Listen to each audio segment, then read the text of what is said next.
বাংলার রাজনীতির ইতিহাসে আগে কখনো যা হয়নি সেটাই এবার হলো। এতদিন রাজ্যের পুলিশদের মুখ্যমন্ত্রী মমতা বন্দ্যোপাধ্যায় যথেচ্ছ ব্যবহার করেছেন, তার প্রমাণ আমরা বারে বারে পেয়েছি।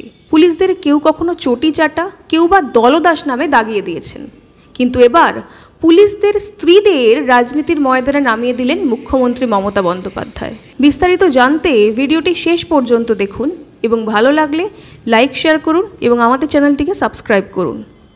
নমস্কার, আমি স্বাতী, মাধ্যম ইউটিউব চ্যানেলের নতুন একটি ভিডিওতে আপনাদের স্বাগত জানাই।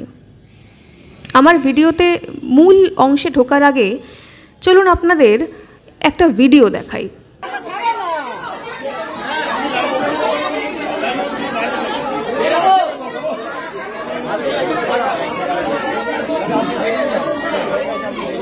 ভিডিওটা আপনারা দেখলেন।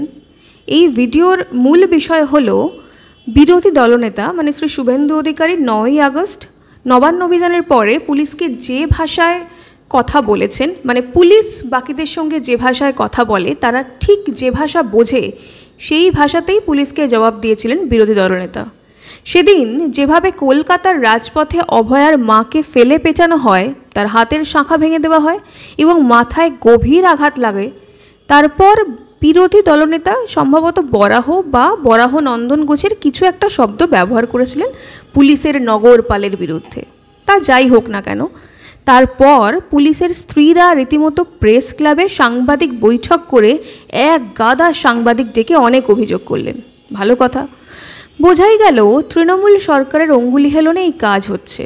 এতদিন তৃণমূল সরকারের আঙুলের ইশারায় নাচতেন পুলিশরা, এখন তাদের স্ত্রীরাও নাচা শুরু করলেন।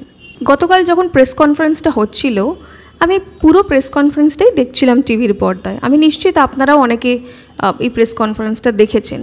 তারপর আমার একটু কৌতূহল হলো এদের বিষয়ে জানার, এরা কি কাজ করেন, কি এদের অ্যাসোসিয়েশন, সেই বিষয়ে একটু খোঁজখবর নিলাম। এদের ফেসবুক পেজেও গেলাম, দেখলাম বিভিন্ন অনুষ্ঠান, নিজেদের মধ্যেই লোকজনকে নানা রকম সম্মান দেওয়া, পুরস্কার বিতরণ, টুকটাক সামাজিক কাজকর্ম এরা করে থাকেন। ভালো কথা, কিন্তু মজার কথা সেটা হলো সাংবাদিক সম্মেলনের পরে যে একটা প্রশ্নোত্তর পর্ব থাকে সেটা বোধহয় এরা জানতেনই না। যথারীতি সাংবাদিক সম্মেলনের পর ধেয়ে এলো এক গাদা প্রশ্ন করা হলো অনুব্রত মণ্ডলকে নিয়ে। জিজ্ঞেস করা হলো, অনুব্রত মণ্ডল বীরভূমের আইসি লিটন দাসের মা বোনকে নিয়ে যে অকথ্য ভাষায় গালিগালাজ করেছিলেন, তখন আপনারা মানে এই পুলিশের ঘরণীরা কি করছিলেন? কেন তারা কোনো প্রতিবাদ করেননি? কেনই বা তারা কোনো সাংবাদিক বৈঠক করে সাংবাদিকদের সামনে ভিকটিম কার্ড প্লে করেননি? প্রশ্ন শুনে তো শোরগোল পড়ে গেল, রীতিমতো সাংবাদিকদের দিকে তেড়ে গেলেন, ঝগড়া শুরু হয়ে গেল রীতিমতন। তারা তখন দাবি করলেন, মানে বক্তব্যের এক পর্যায়ে দাবি করলেন যে তখনও আমরা সাংবাদিক বৈঠক করে অনুব্রত মণ্ডলের মন্তব্যের নিন্দে করেছিলাম, যদিও এটা সর্বৈব মিথ্যা। কেন বলছি?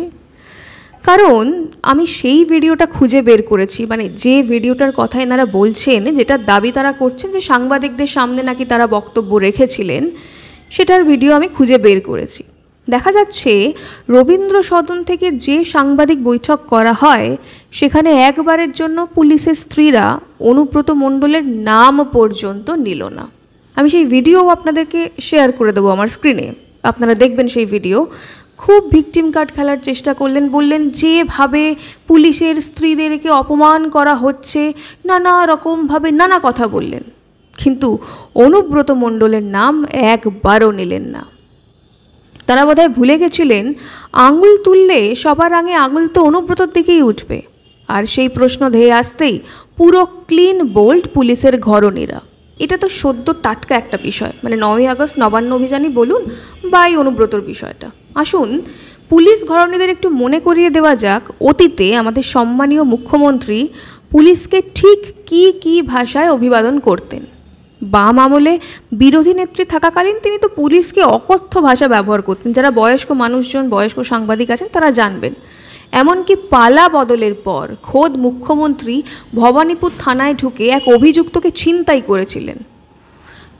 বাম আমলের পর একটা পুলিশ অফিসারকে প্রকাশ্যে মুখ্যমন্ত্রী বলেছিলেন আপনাদের ধরে চাপগাতে হয়, কিন্তু তখন কোনো অফিসারের স্ত্রী প্রতিবাদ তো দূরের কথা, মানে সাংবাদিক সম্মেলন তো দূরের কথা, প্রতিবাদ করেছিলেন, এক কলম লেখা লিখেছিলেন বলে আমি তো কোনোদিন শুনিনি, আপনারা শুনে থাকলে জানাবেন।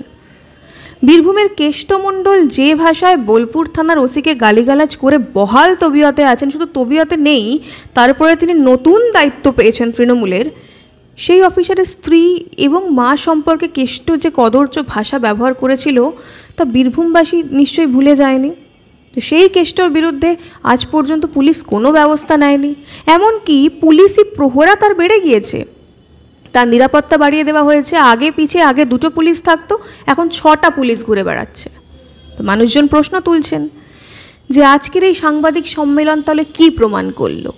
পুলিশের মা বোনদের নিয়ে যে কথা কেষ্টমণ্ডল বলেছিলেন সেগুলোই তাহলে সঠিক ছিল, কারণ সিলেক্টিভ প্রতিবাদ হচ্ছে, তখন কোনো প্রতিবাদ হয়নি, এখন প্রতিবাদ হচ্ছে এবং যথেষ্ট নোংরা ভাষায় কথা বলছেন কেষ্টমণ্ডল, প্রতিবাদটা করছেন পুলিশের মা বোনেরা। তাহলে সেই মা বোনেরা কেন এতদিন ঘুমিয়েছিলেন?